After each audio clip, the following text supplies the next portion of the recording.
চাঁদের বুকে পড়ে আছে প্রায় ৪ লক্ষ টন আবর্জনা, রয়েছে মানুষের মল ভর্তি ৯৬টি বস্তা। এছাড়া রুমাল, চিঠি, এমনকি হাতুড়ি, বেলচাও পড়ে আছে চাঁদে। কিন্তু কিভাবে এত জিনিসপত্র চাঁদে পৌঁছালো, যার ওজন বলা হচ্ছে প্রায় ৪ লক্ষ টনের কাছাকাছি? সেই প্রশ্নের বিস্তারিত উত্তর নিয়েই আজকের এই প্রতিবেদন। পৃথিবীর একমাত্র উপগ্রহ চাঁদে পা পড়েছে মানুষ সহ অসংখ্য মহাকাশযানের। রাশিয়া, আমেরিকা সহ বিভিন্ন দেশের এসব মহাকাশযান চাঁদের বুকে ফেলে এসেছে নানা স্মৃতিচিহ্ন। এছাড়া অনিবার্য কারণবশত অনেক কিছুই রয়ে গেছে চাঁদে। বিজ্ঞানীদের হিসাব অনুযায়ী চাঁদের বুকে পড়ে থাকা জিনিসপত্রের ওজন ৪ লাখ টনের কাছাকাছি। এসব জিনিসপত্রের মধ্যে বেশিরভাগই ফেলে এসেছেন আমেরিকান মহাকাশচারীরা। গত শতাব্দী থেকে এ পর্যন্ত নাসা থেকেই বেশি মহাকাশযান চাঁদে পাঠানো হয়েছে। এছাড়া চাঁদে পা রাখা মানুষরাও ছিলেন মার্কিন নভোচারী। সব মিলিয়ে চাঁদে থাকা জিনিসপত্রের মধ্যে আমেরিকার ভূমিকায় সবচেয়ে বেশি। চাঁদের বুকে পড়ে থাকা সবচেয়ে অদ্ভুত জিনিস হচ্ছে মানুষের মল ভর্তি ৯৬টি বস্তা। এ নিয়ে মজা করে একটি টুইট করেছিলেন আমেরিকান চন্দ্রমানব এডউইন অলড্রিন। তিনি লিখেছিলেন, চাঁদের গায়ে যে ব্যক্তি মল ভরা বস্তাগুলো পাবে তার জন্য খারাপ লাগছে। যদিও এসব বস্তা বাধ্য হয়ে চাঁদে ফেলে এসেছিলেন নভোচারীরা। চাঁদ থেকে ফেরার সময় মহাকাশযানের বাড়তি ওজন কমাতে এসব বস্তা ফেলে আসতে হয়েছিল তাদের।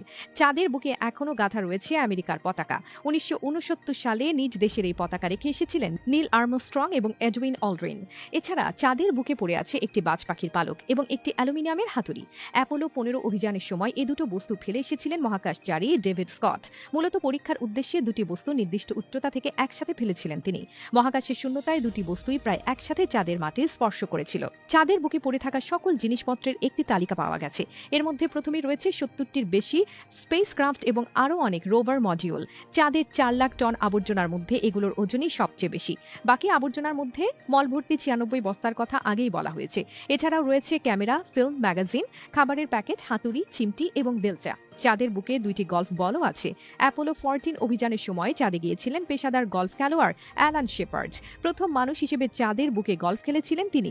তার ছোড়া ২টি গল্ফ বল এখনো পড়ে আছে চাঁদের মাটিতে। ১৯৭২ সালে চাঁদে গিয়েছিলেন নাসার আরেক নভোচারী চার্লস ডিউক। তিনি পারিবারিক একটি ছবি সাথে নিয়ে গিয়েছিলেন, যা এখনো চাঁদে রয়ে গেছে। এছাড়া চাঁদের বুকে মানুষের তৈরি একটি ভাস্কর্য রয়েছে। বেলজিয়ামের বিখ্যাত শিল্পী পল ভ্যান বানিয়েছিলেন অ্যালুমিনিয়ামের এই মূর্তি। অ্যাপোলো ১৫ অভিযানের সময় এটিকে চাঁদে রেখে আসা হয়েছে। এসব ছাড়াও মানুষের রুমাল, ১২ জোড়া বুট, স্বাস্থ্য সরঞ্জাম, অলিভ গাছের ডাল ইত্যাদি পড়ে আছে চাঁদে। মহাকাশযানের ধ্বংসাবশেষ সহ সকল আবর্জনার ওজন প্রায় ৪ লাখ টন। ইদানিং ভারত, চীন সহ আরও অনেক দেশ চাঁদে অভিযান শুরু করেছে। সুতরাং চাঁদের বুকে আবর্জনার পরিমাণ আরও অনেক বাড়বে বলে ধরে নেওয়া যায়।